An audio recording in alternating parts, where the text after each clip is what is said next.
Bad Brad Berkwitt Show is all about moving humanity forward and fighting for democracy. And remember, folks, every act of kindness is a little love we leave behind. Hey, folks, the man with the pinky ring and the New York thing. Forget about it. Bad Brad Berkwitt. And welcome to the Bad Brad Berkwitt Show on the Ringside Report web TV channel. Forget about it. Our return guest today is a dear friend of mine who's been on my show several times to include a Moving Humanity Forward panel.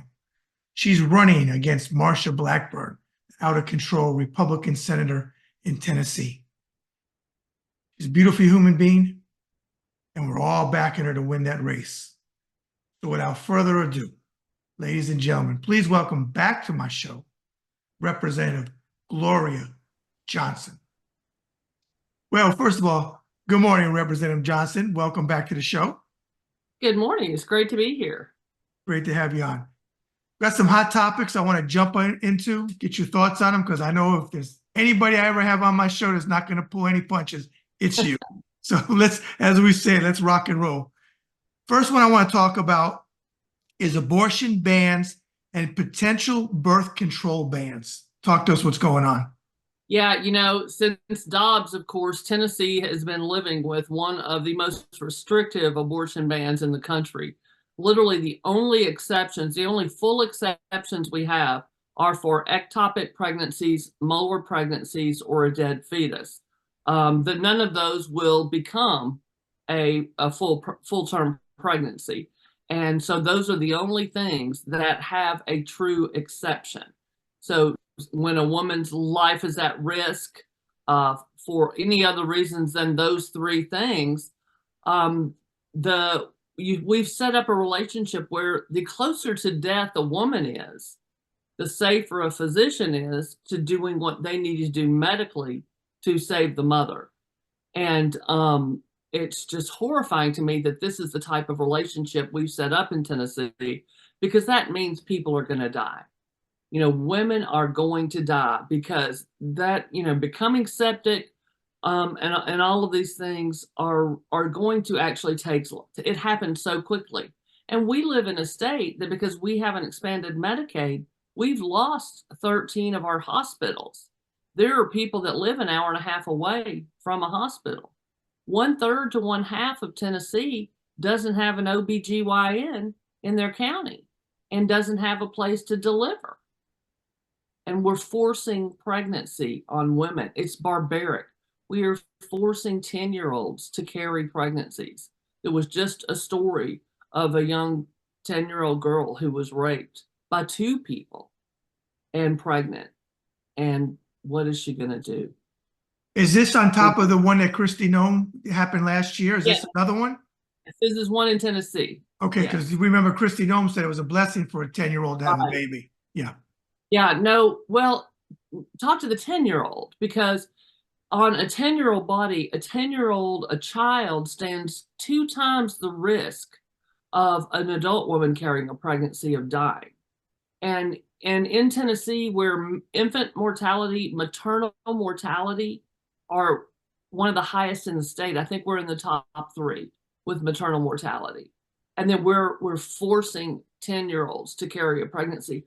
Not only are we taking away the entire rest of the childhood of that child, but we're forcing them to remember what happened to them every single day. Yes. Every single day. And they stand a good chance of not surviving that pregnancy. But we're going to make them carry it. It is barbaric to me. And it's insane. It is. Representative, let me ask you this. After that, the second part, we'll talk about the potential birth control bans, but it's your wheelhouse, politics. Explain to me, as a voting citizen that cares about women immensely, just like you do, 90% of the country in the rubiest red states voted against them taking women's rights away. I can't name all the states, but I know that's a fact. Yes. I shouldn't say how. What is it in the Republican Party, and it's not just in the state of Tennessee, it's throughout the United States of America, do they want to keep pushing this issue that their constituents don't want? They don't want this thing. Look, they may be pro-life, but they don't want what they're doing. What Right. is it? As a person who sits in a very toxic house like you do, you know, where you work is very toxic, just like it is in DC. What is causing Republicans to continuously run with the issue that doesn't help them? In a large part, it is lobbyists. These right to life groups are powerful, will come for them in their elections. Part of it is them wanting to keep their power.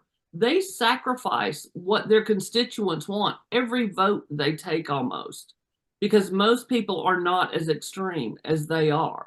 But they want to keep their power so desperately, and they think that their power lies with the lobbyists and billionaires and special interests and not the people. And I think one good thing that's going to happen this year, I think the people are going to show them that they are wrong. Because I think that they have overstepped. There was recently a Vanderbilt poll in Tennessee, and this Vanderbilt poll showed that in these issues, when it comes to abortion, when it comes to cannabis reform, when it comes to health care and gun violence, 80% of Tennesseans, and that's all parties, want to see some change. And we're not all going to agree on whether it's just exceptions or whether it's the Roe standard, but 80% plus agree that a woman should not risk her life in a pregnancy, and that we can get guns out of the hands of dangerous people and make our community safer. We can't fix it 100%. Right. But we can make it so much safer.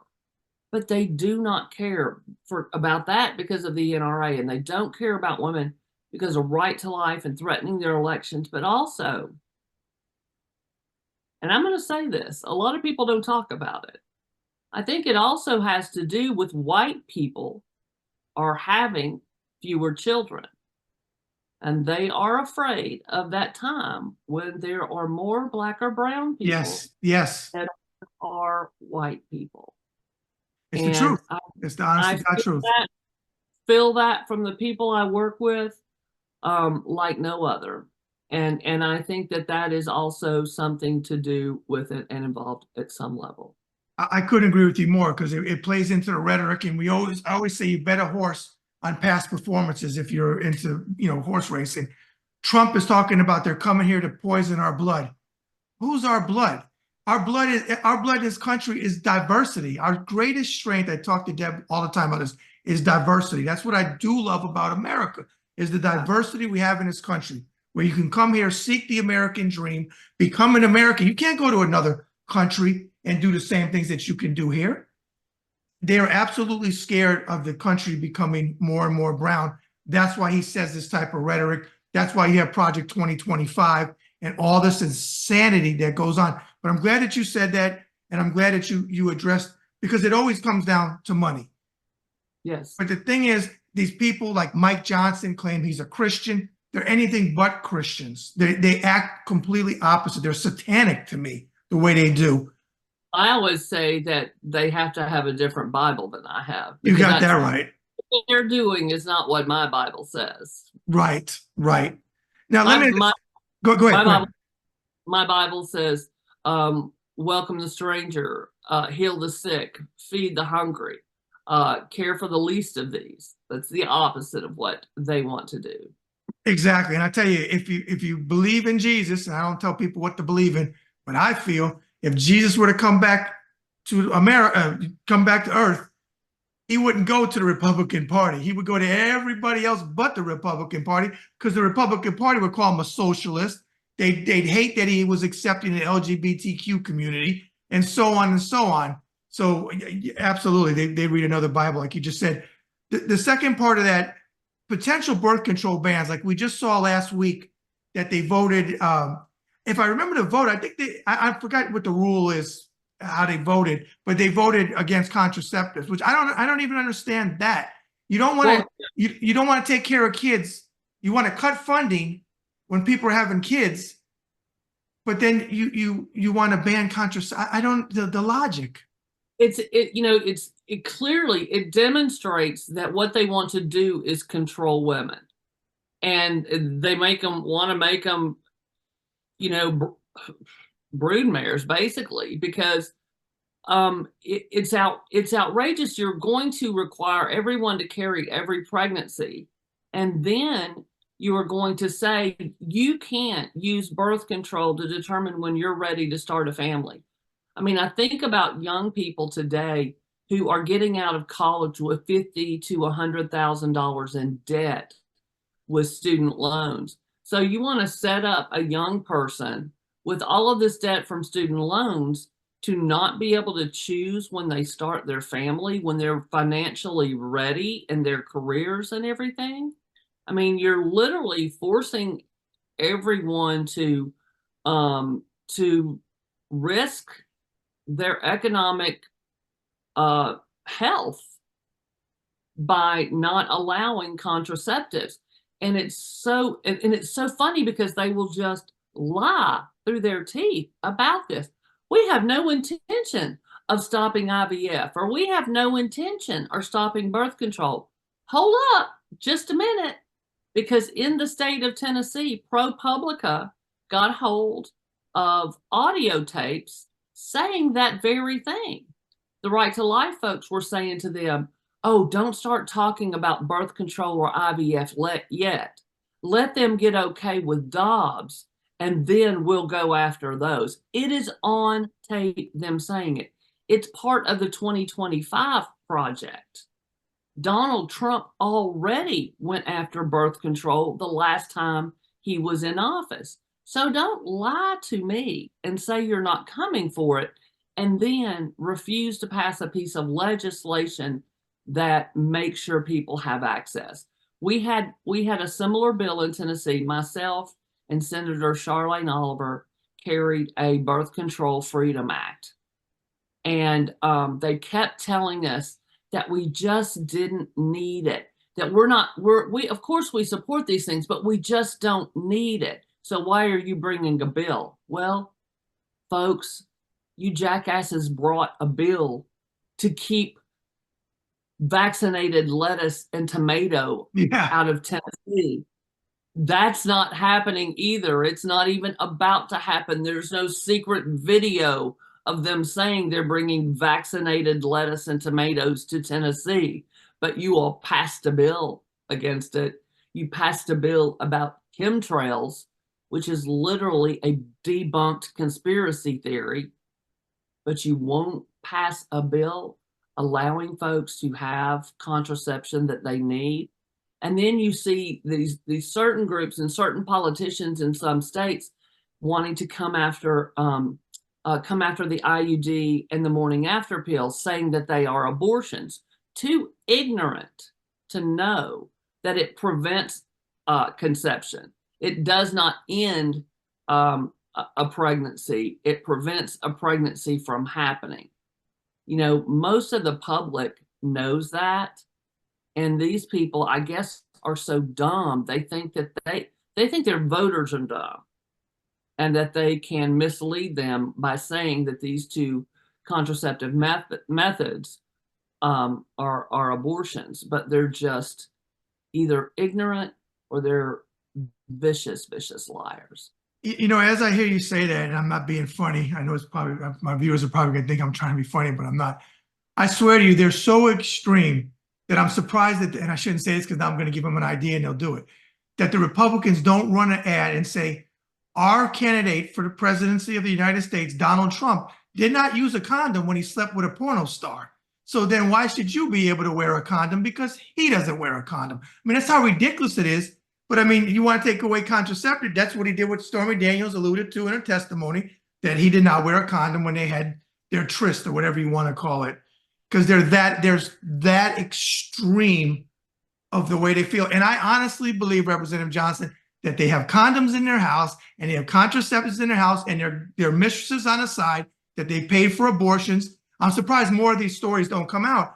But unfortunately, I feel that the MAGA Republican Party it doesn't matter anymore. Mike Johnson, they could find out that he had paid for 4 abortions, like they did with Herschel Walker. It didn't matter. They still doubled down and voted, even though he lost to Senator Warnock. They didn't care that they showed that he paid for an abortion. They don't care that Holocaust denier in North Carolina, Mark Robinson, paid for an abortion with his wife, Yolanda. I don't think she was his wife at the time, but he wants to take away women's rights. It's unbelievable how extreme these people are, and then they throw in religion. We have one of those congressmen, Scott Desjardins. He paid for 3 abortions and votes against a bodily autonomy, and it just a mess. But you never hear from. They stay under the radar. You never hear from them, so they vote for him every time. I mean, we have congressmen that are just such shams. We have Andy Ogles, who I call Tennessee Santos. I call him Tennessee Santos because he's such a liar and busted in so many lies. And then we've got Congressman Rose, who was 20 plus years older than the woman he married, who he met when she was in high school in FFA, and got involved in helping her get a college scholarship and all of the, or FFA scholarship, all of these things. And then they call us groomers. Yeah. You know, I mean, that's the definition right there. It's just remarkable to me where we are. And then of course, you know, Marsha Blackburn is the poster child for everything Donald Trump says and everything anti-woman. She voted against the Violence Against Women Act. She voted against equal pay for equal work. She voted against the child tax credit. She supports a federal abortion ban. And she's the one that they have on tape questioning Griswold versus Connecticut, which is the case that gave you a right to birth control. And I'm glad you brought her up because it's what I want to segue into. Recent Vanderbilt poll has you beating her by 6 points, 49% to 43% with women. Not shocking to me, probably not shocking to people that are going to vote for you, but for the United States that are watching this show, talk about that poll, talk more in depth about Marsha Blackburn.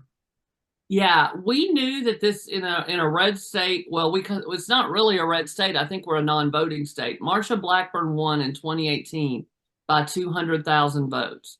We know there are 300,000 Tennesseans that typically vote Democratic who haven't voted in the last 3 or 4 cycles. Probably not since Barack Obama.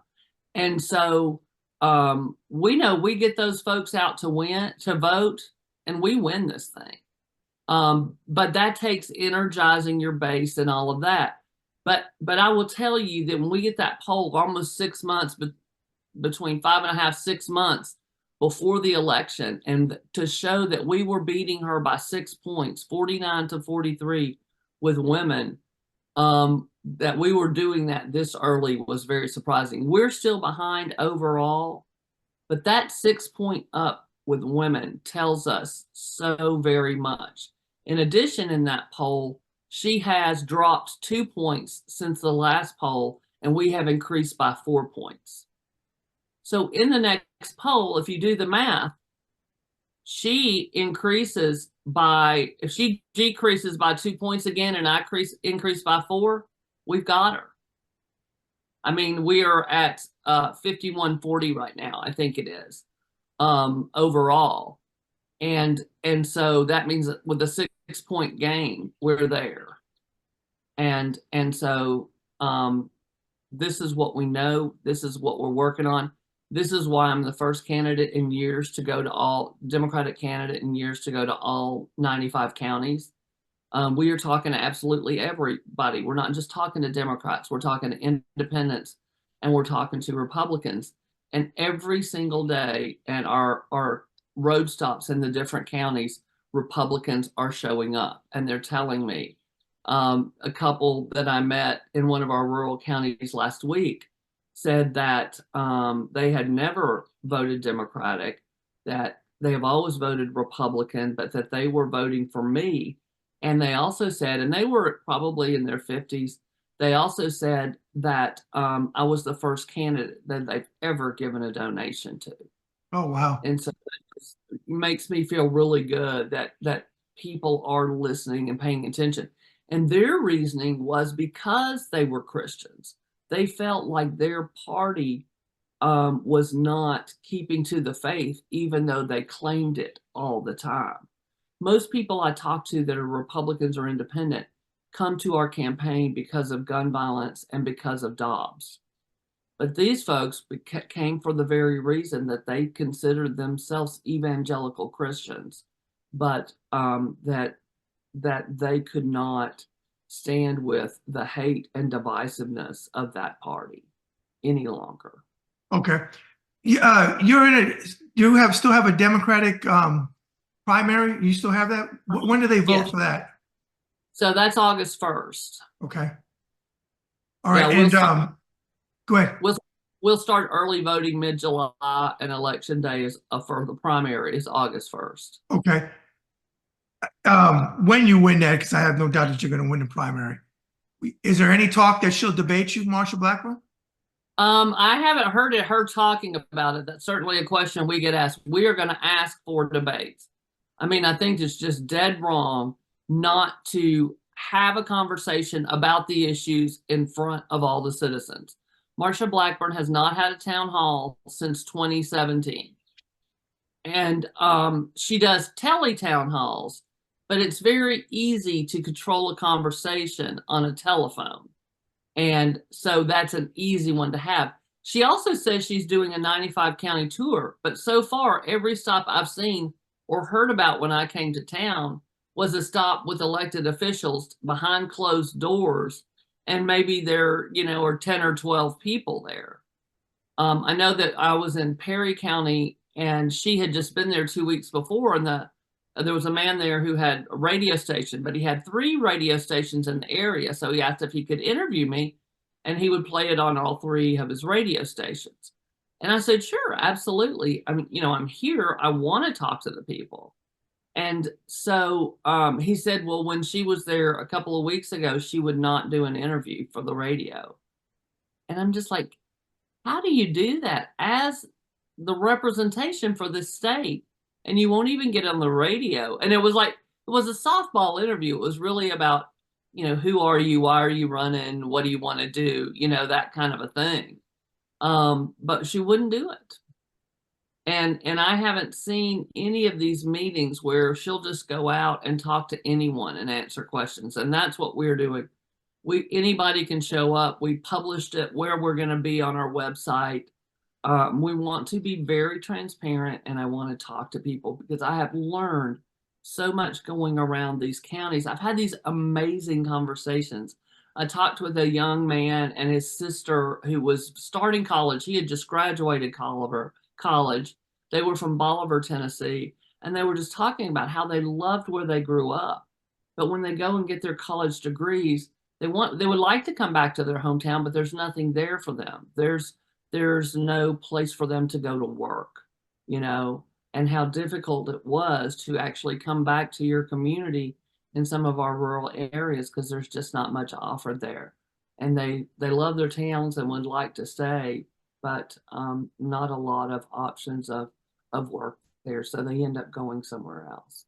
Conversations like that to just really hear from people of what's affecting them in their town.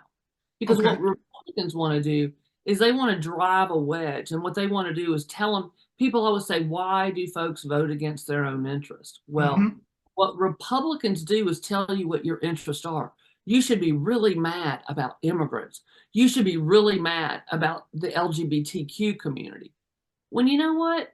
When you think about it, all of us know that the fact that 2 women down the street can get married are not what's making your life hard with your family. Amen.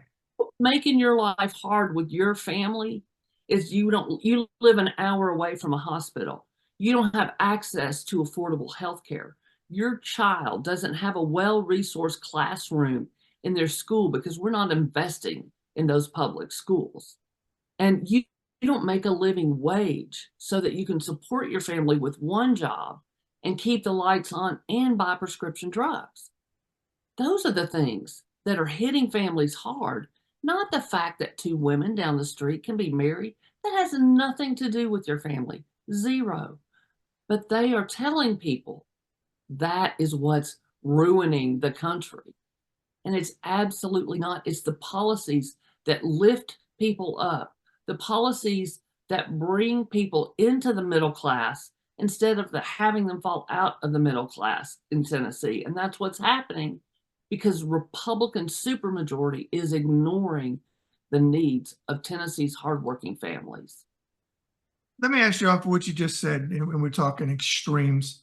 When did you first get into politics? First elected office? I got into politics. I had always voted Democratic, but I'd never been involved in partisan politics or anything like that. But with the Obama campaign, I really had been watching Obama for years. My aunt lived in Chicago and I used to visit her like 4 times a year. I would see interesting things that he was doing on the news when I was there.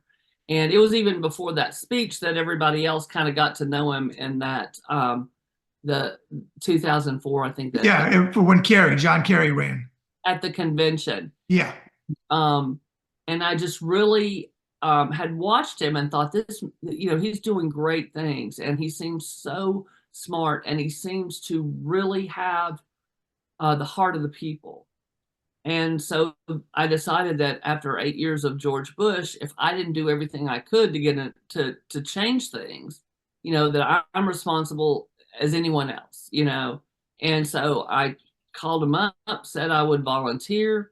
They called me to do that. And I went to work in South Carolina on every one of my holidays and my weekends and trained with the best organizers from the Obama campaign, learned how to organize your community, learn how to fight for issues. And as you learn that, then the more and more you know about policy, the more and more you see about policy that's lacking in your area, because all politics is local. And then you can't not want to bring positive change for the families in your community. And so that's really what got me involved. And so that was 2007 when I signed up to volunteer, and it was my Christmas and New Year's, the 2 weeks we have teachers have off, Christmas and New Year's in 2007 and early 2008, that I went to North Carolina those 2 weeks, started my training and started working with the campaign. Okay. And to the viewers watching, if you're not aware of Representative Johnson, or you are, don't forget she's a retired school teacher, which we've talked on previous shows about. So 2004. So my talking point question off of that is this.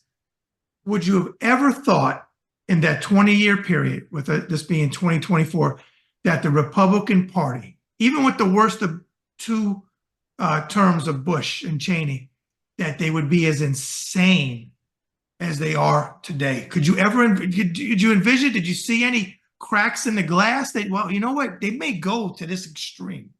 Yeah, I think that, I've been thinking about that a lot, because I remember for 3 years I moved to Colorado. It was 2001 to 2004. It was just after Columbine.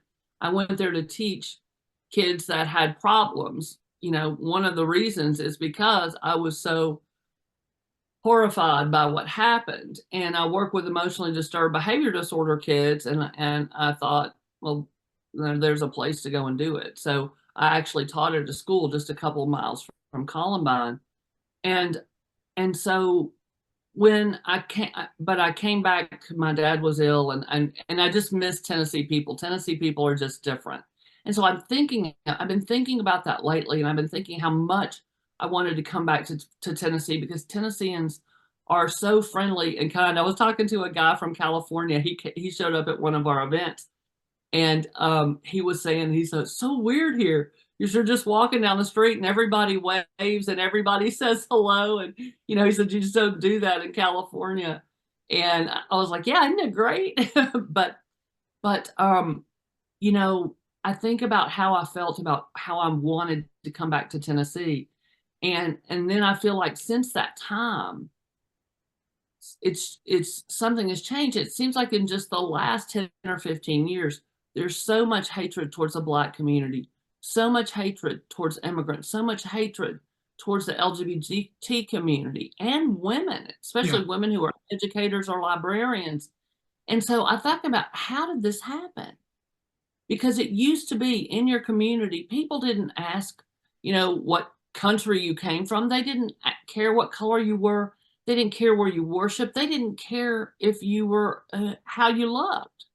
They did not care, but they worked for everyone in their community, and they at least respected the human dignity, even if they disagreed.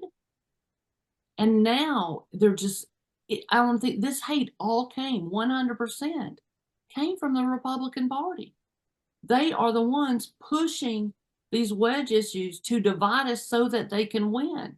They can't win on policy. They're No. wrong on policy. They try to make people feel like other, and they try to other people so that they can drive a wedge, because they know if the Black community and the brown community and the LGBTQ community and women and men who cared about the human dignity of everyone in their community got together, they cannot beat us. And that is how I know we can win, because I know that Tennesseans care about others. And it's from conversations that I have that I'm just remembering how 15 years ago it wasn't like this. I had a conversation with somebody who said, "What are you doing about transgender women in women's sports?" And I said, "What?" To this person who was an athlete who played high school and college basketball. I said, "Hey, I thought you were small government. Small government doesn't want a legislator deciding who plays ball. They're not experts." I said, "Don't you want who?" I said, "Who's the expert when it comes to high school sports in Tennessee? It's TSSAA." I said, "You were playing NCAA ball. Who should be responsible for who plays? The governing body for that sport, the NCAA. And at the Olympic level, the Olympic Committee should be making, they're the experts in those sports. They should be making those decisions." And he just kind of went, I could see the wheels turning. He's thinking, she's right. And then he came back and he goes, "Well, I just want to know what my legislator thinks." And I said, "Why does it matter? They're not an expert." I said, "They probably sell insurance and never played a sport in their life. So why do you want to know what they think?" And he really got it at that point. I think that's what he's been told. He had never taken it to the next level in his head. A smart guy, and I think he had never thought about how that goes against everything he says he's for. And the fact that no one in Tennessee, it hasn't happened in the state. There's another time they passed a bill for something that wasn't happening. But the idea that the government should be involved in that, until I challenged him, he hadn't even thought about it. And so I just dropped it right there. I planted the seed. I could tell he was thinking about it himself. He realized that maybe that wasn't the right way to think about it. And so sometimes it's just having those conversations with people, planting a seed. Don't go at them so that they dig in and they're not listening anymore. But just plant those seeds and let them think about it. Because one of the men that I met on the tour, he and his wife came, and he said he was deep in it. He said he hated Barack Obama with a passion during that time. And he started really thinking about what he was doing. And then he realized, this is crazy. These people don't care about regular folks. These people are not working for us, and they're divisive. And he really had to undo. He said he was sort of in a brain fog of and just the propaganda had affected him. And he now is open. He doesn't say he votes Democratic all the time, but he's going to be voting for Democrats in this upcoming election. But he said the party as they are, he just cannot stand behind them. Yeah. And so people are starting to think, I'm seeing it every single day on the trail. Every day someone comes up to me and says, I was a lifelong Republican. Yeah, and when I see clips out of Tennessee, Gino Bolso and the crew, who I called their offices last year, I know they didn't return my phone calls after my message, but they know where I stand at least. When I watch them vote, I shouldn't say watch them vote. When they vote on something very controversial and the mainstream media comes down to your state house, is that what it's called, state house? Yeah. Yeah. And they put the cameras up. They don't ever want to talk. They get the hard questions. They keep walking down to, you see all the people lined up. They never want to talk. They want to run out of the building. But here's the thing. If you're the tough guy that you claim you are and you stand for your beliefs and all that, then stand there with the media. Stop being arrogant and just rude as hell and stand there and answer the tough questions. I never see a Republican, for the most part, the clips that I've seen out of Tennessee, ever take a tough question when they're walking out the building. Well, let me tell you why. When I had been in 2013, and then for one term, and then I lost a couple of terms just by 100 votes, so I came back in 2018. When I came back in 2018, I did the training again. I just went. I was like, why not? I'll do the freshman training again.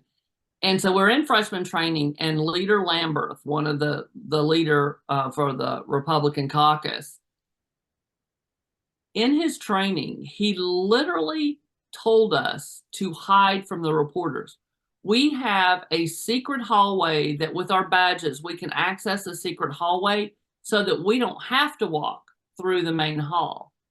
He literally told us to use our badges to go in those secret hallways so we can avoid press or constituents. And all I can say is you have no business being a representative if you have to run from a camera. I mean, that is insane. You are there to write bills for the people, the 70,000 people that you represent. And if you can't stand up in front of a camera and talk about what you're doing, you don't need to be there. And if you're avoiding constituents, you definitely don't need to be there. I agree. It is outrageous. I mean, I think if you can't walk up to a person who's asking a legitimate question. Yes. Now, sometimes some folks that aren't real press will come in and ask you, what is a woman?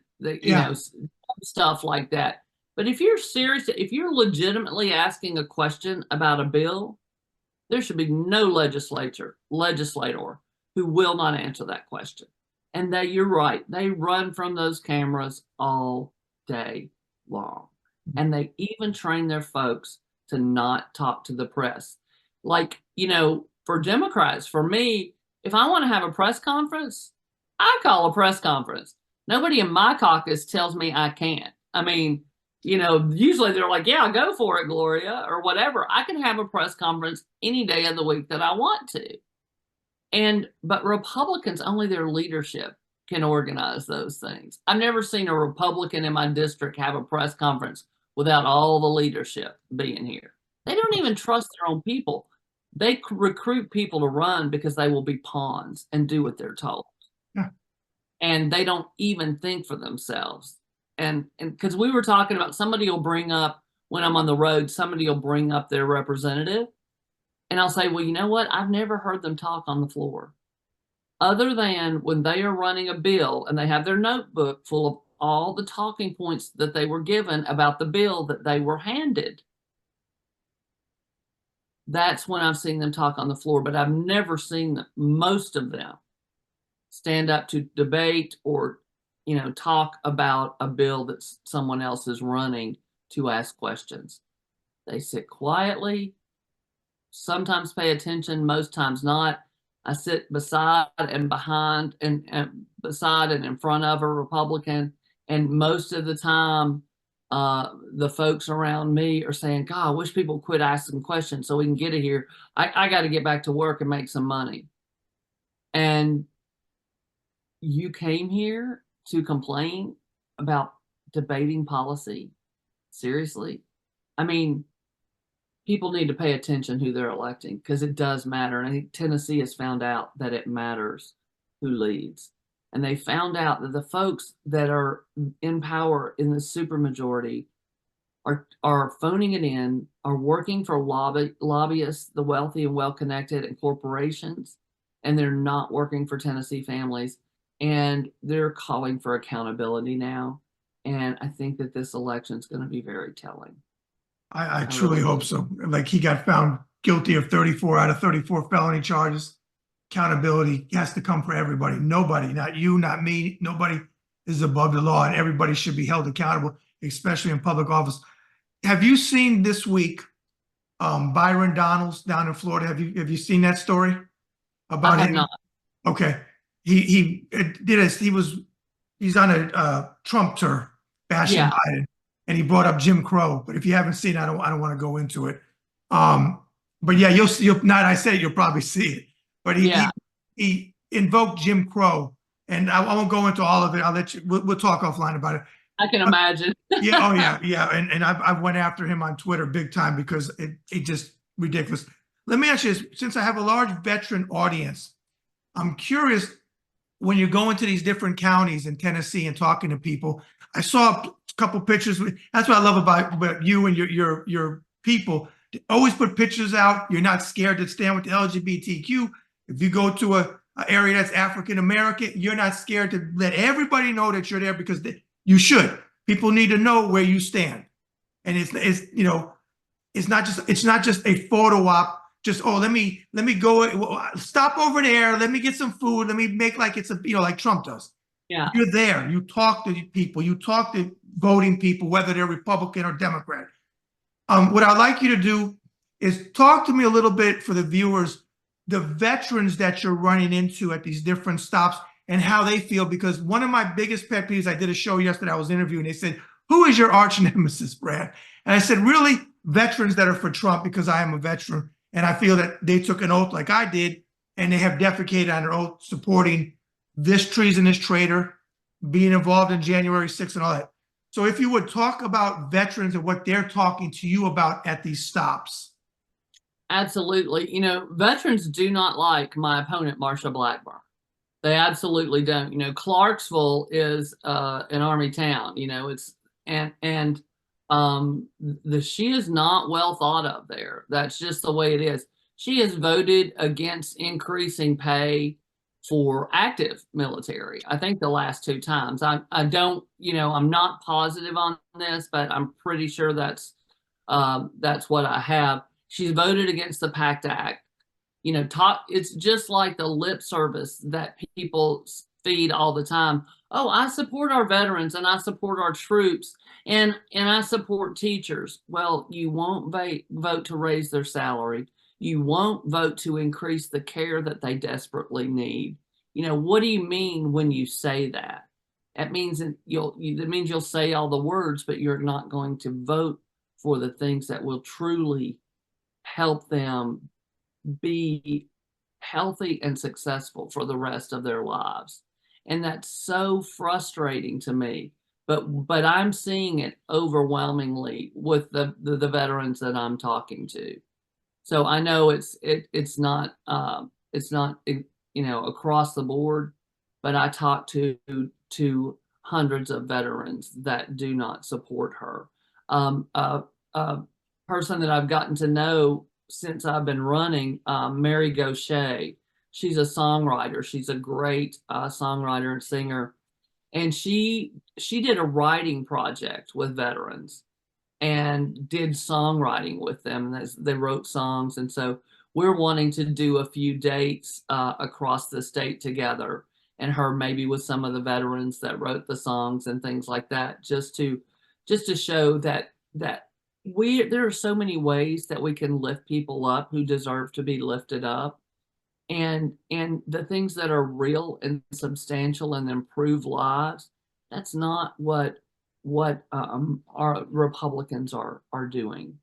And it was kind of cool because when I was in DC, I met the man who was over, I don't remember, it wasn't Veterans Affairs, can't remember exact slot that he was in, but they were working on a music project with veterans. And I told him about Mary Gaucher, and he got so excited, and I need to reach back around because I have his card and everything. I need to reach back around because he wanted to maybe make it a part of what they were doing nationally.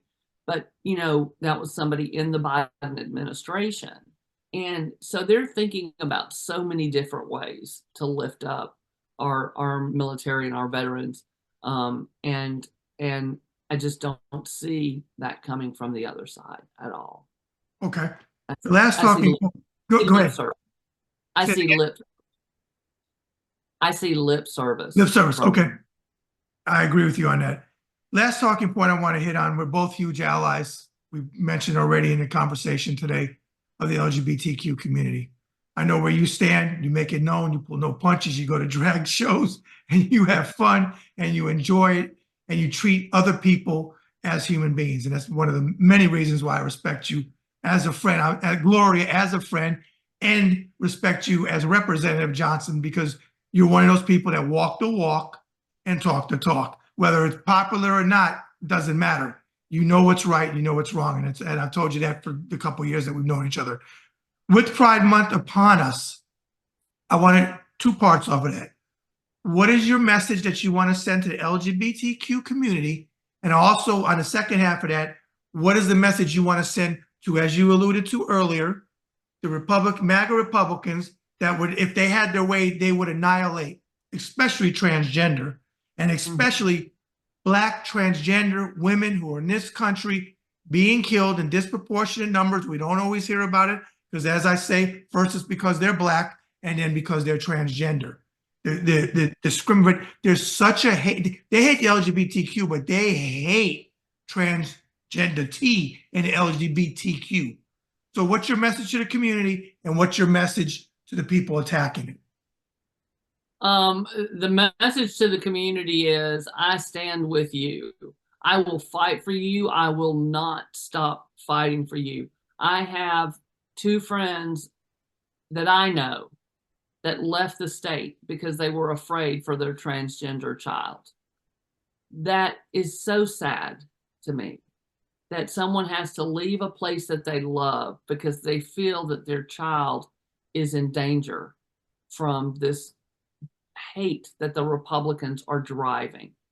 It is just bizarre to me that these vulnerable kids that are such a high risk for suicide, and we see so many trans people being murdered because of this hate.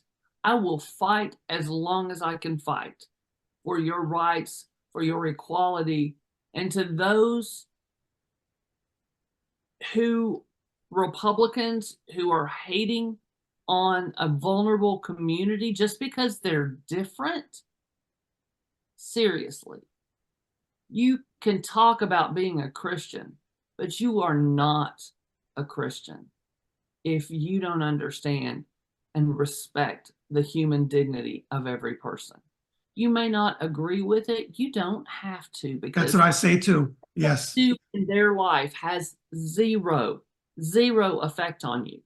And I will hear people say, well, they're cramming it down our throats, or they're teaching it in school.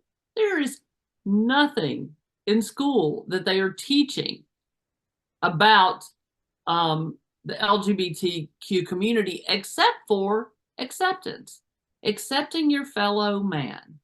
That's what they're teaching, that everyone deserves the respect as a human being. Even my colleagues across the aisle, who I disagree with horribly, some of them, I respect their humanity and their right to believe what they believe. And I don't think that because they think differently, worship differently, or live differently than I do, that they should be banished from this country or the planet or whatever. I mean, literally, people are saying to go, move to California or go somewhere else. No, you go. I'm going to keep working to make my community more accepting of everyone. You don't have to agree. You don't have to love the same way. You don't have to worship the same way. But the fact that those people exist in your community has nothing to do with what goes on in your house. And so to hate the other is the most unchristian thing that you can do. I couldn't have said it any better. Let's close out like this. Go ahead and give them your social first, your campaign, your website. If they want to donate, give that first. Yeah, you can go and find out all about me at votegloriajohnson.com. There's also donation or signups to volunteer if you want to do that. It's so wonderful that we have thousands of people that have already signed up to volunteer. So we're building teams now. We're knocking doors now. It's time to get out there and do the work. And we've seen that it already has a huge effect in the polls. We just have a little further of that hill to climb, and we're going to get there. Okay. And give them your social media platforms as well. Okay. On Twitter, I'm Vote Gloria J. And I'm also Vote Gloria J on Instagram. On Facebook, it's just State Representative Gloria Johnson. Okay. What do you got planned for the rest of the day? I'm driving to Nashville. I'm in Knoxville, my home, and I'm driving to Nashville because we're opening a big office there. So Okay. we opened a Knoxville office. We've got a Nashville office. And then next we're going to open our Memphis office. And we're already on the ground canvassing in all of those areas too, and some rural communities. So since you mentioned Knoxville, last June, I remember everything. You sent me, we always talk about you and I, Big John Tate, the former heavyweight champion of the world from Tennessee. That was last June. What was that event you sent me those pictures from? No, that was I was in a museum. Oh, okay. It was like a local museum, and Gotcha. there were pictures of him. That's what it was. Yeah, it was all over the walls. And so okay. Yes, so I cannot remember where I was at the time, but it was unusual for where I was that there was this whole room like dedicated to Big John Tate. So I thought that was really fun. Okay. For you younger viewers, look it up. I'm a boxing guy. Look up Big John Tate. He was the heavyweight champion of the world. All right. Well, hey, I appreciate you coming on today. You know where I'm at if you need anything. Anybody bullies you, Gino and the boys, let me know. I have no problem confronting and calling them out on Twitter. I don't like what is your what is the secretary? What is it in charge? What's his name again? The speaker, Cameron Sexton. Yeah. Is he up for re-election? He's up for re-election. There is someone running against him, and he also, word on the street, he's running for governor next cycle in 26. So, I think he doesn't realize that this path he's taken is not a good one, and that people are coming out of their fog of these current MAGA Republicans. It's interesting. Somebody told me the other day that like all through their rural community, there was on the main road, there were all Trump signs. She said, there's not a single Trump sign on that road this year. And I thought about that. So yesterday I was going out to my mom's. My mom passed away. We were having a family meeting to, talk about the estate and all of that. And as I was driving out her road, which is another long highway in a rural area, there was not a single Trump sign. Interesting.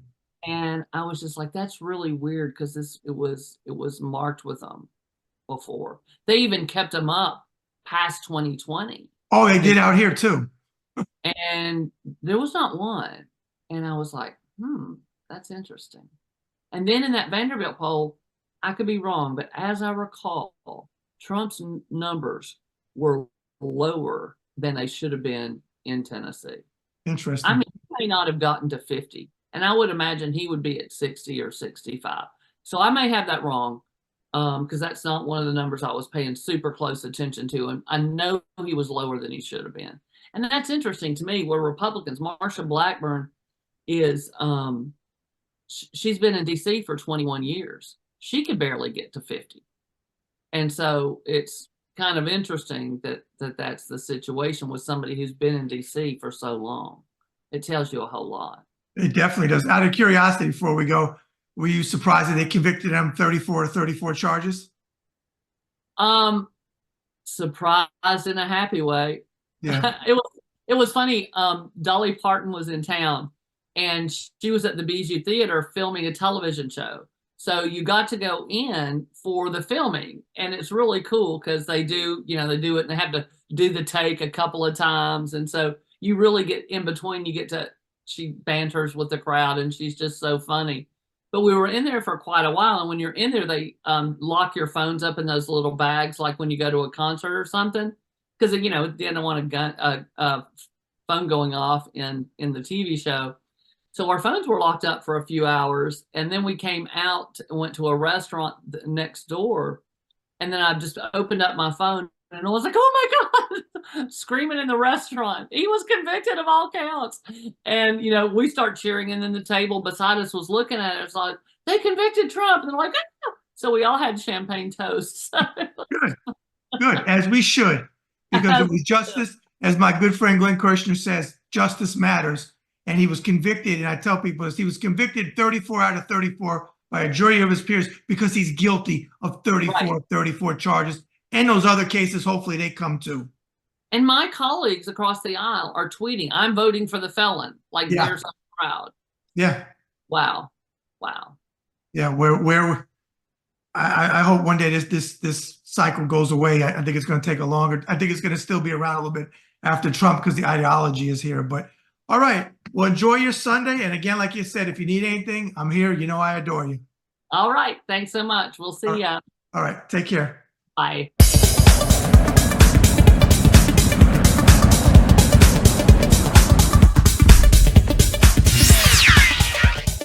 Hey folks, this is Bad Brad Berkwitt, the host of the Bad Brad Berkwitt Show on the Ringside Report web TV channel.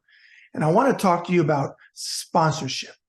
If you're interested in being a sponsor on the Bad Brad Berkwitt Show that features network guests and entertainers and people from all walks of life in business and other areas, reach out to me at ringsidereport2014@gmail.com. Again, that's ringsidereport2014@gmail.com.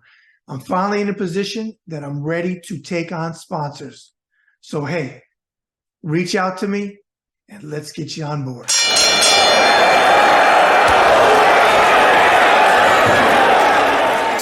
I want to talk to you about my book, Boxing Interviews of a Lifetime.